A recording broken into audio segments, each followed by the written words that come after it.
Trago para vocês agora, quer dizer, vamos lá para o livro de história, né? Peguem o livro de história de vocês e vamos estudar mais um assunto, mais um conteúdo que conta a nossa história do Brasil.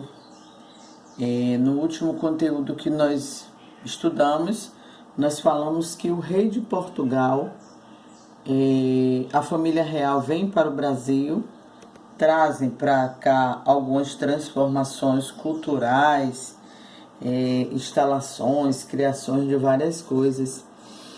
E o rei de Portugal necessita voltar para Portugal.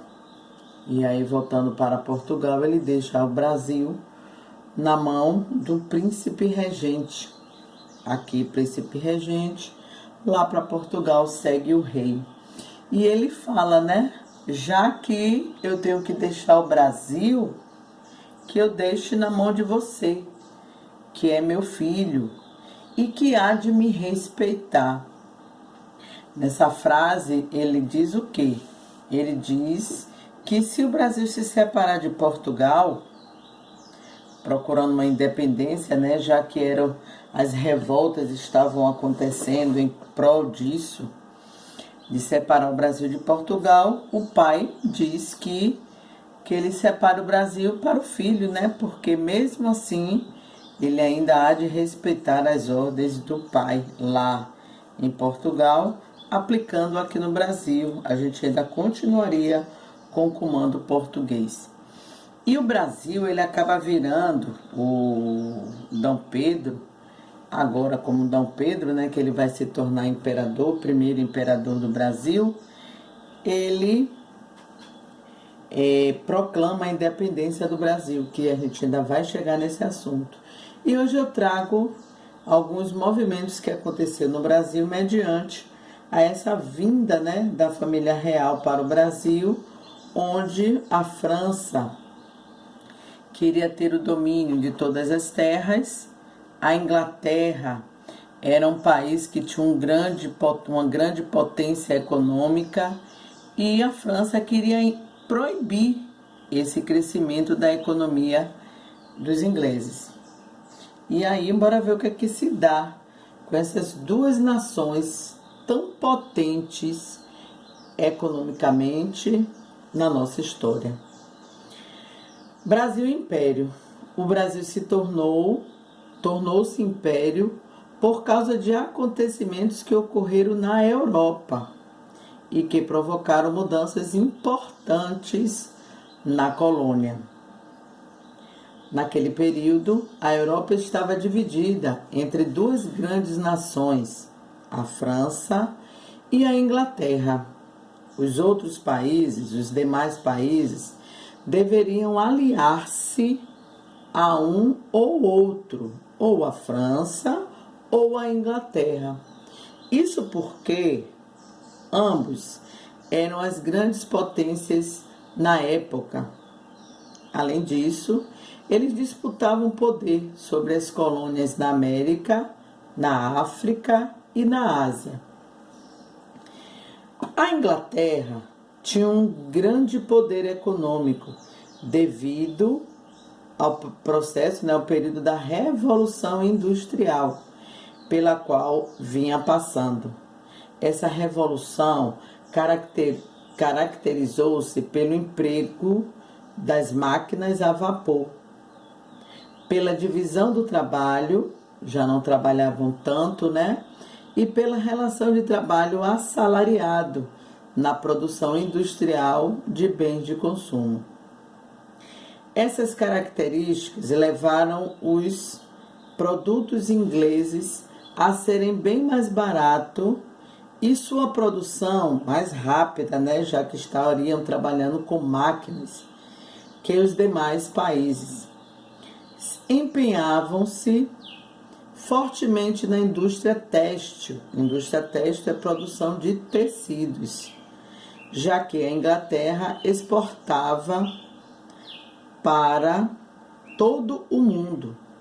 Além disso, a Inglaterra tinha uma marinha mercante muito forte e bem armada, pois fazia o transporte de matérias-primas das colônias inglesas para a metrópole. Aí eu trago aqui, tem no livro de vocês, na página 208, o mapa na época do Brasil Império. Aqui vocês observam, né, que eles têm nomes, tem outros nomes, né? Aqui já não tem Roraima, que ainda não era chamado de estado, não tinha Rondônia, não tinha Amapá, não tinha Acre. Então, o Mato Grosso era único, depois fez a divisão, fez o Mato Grosso e Mato Grosso do Sul. Goiás era grande, né? Era maior, depois dividiu-se ao meio e ficou Tocantins e Goiás. Então, algumas modificações foram feitas no território brasileiro, ok? Mas vamos lá continuar a história da França. Falamos da potência, né, que tinha a Inglaterra. Vamos falar dos franceses, que também tinham uma potência e tinham uma liderança extremamente ambiciosa, né, que era Napoleão Bonaparte, imperador da França. A França tinha um grande poder político, graças à Revolução Francesa. O que a Revolução Francesa buscava, né? Que foi um dos nossos ideais administrado aqui no Brasil, né? Que eram liberté, igualité e fraternité, que eram os ideais da França, que era a liberdade, ser um país independente, igualdade, ter a igualdade social, fraternidade, sendo tratado todos como irmãos, pois o povo, após uma situação econômica insustentável, devido às dificuldades pelas quais vinham passando, destituiu o rei e decapitou o rei e a rainha e decidiu que acataria as decisões não mais de uma monarca, mas de uma assembleia de deputados que representasse os interesses do povo. Portanto, a Revolução Francesa não foi assim tão popular. Ela encontrou resistência na própria França. Assim, o povo estaria à frente do rei e sob o comando de Napoleão Bonaparte. Os franceses destruíram diversas monarquias europeias, conquistando seus territórios e submetendo a vários povos ao poder francês. Aí vocês têm a imagem aqui de Napoleão Bonaparte, né? No entanto, Portugal tentou manter uma posição de neutralidade. Lembra que os portugueses não podiam aliar-se a nenhum país porque ele tinha dívida com os dois. Mas ele decidiu vir para o Brasil. No entanto, Portugal tentou manter uma posição de neutralidade, o quanto pôde. E durante 12 meses ele conseguiu, por meio de relações diplomáticas. Mas no dia 12 de agosto de 1807, a França e sua aliada, a Espanha, os franceses já tinham deposto o rei espanhol e avançavam para Portugal. Impuseram a decisão a Dom João VI até o dia 1º de setembro, onde eles queriam a decisão, né? O rei deveria fechar os seus portos para os navios ingleses, participando aí do bloqueio continental, e adotar o bloqueio continental. Assim, impediria a entrada dos produtos ingleses na Europa, bem como havia feito em outros países. Além disso, o rei deveria confiscar propriedades e prender todos os britânicos que morassem em Portugal. O problema era que Portugal dependia economicamente da Inglaterra. Então, Dom João VI, ajudado pela própria Inglaterra, que ajudou a atravessar o oceano, simulou e fingiu que iria fechar os portos para os ingleses, conseguindo adiar a decisão que iria ser tomada até o dia 1º de setembro.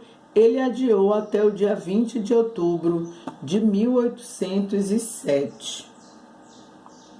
Mesmo assim, em novembro, um general francês, Adolphe Junot, que já havia sido embaixador da França em Lisboa, começou uma invasão a Portugal.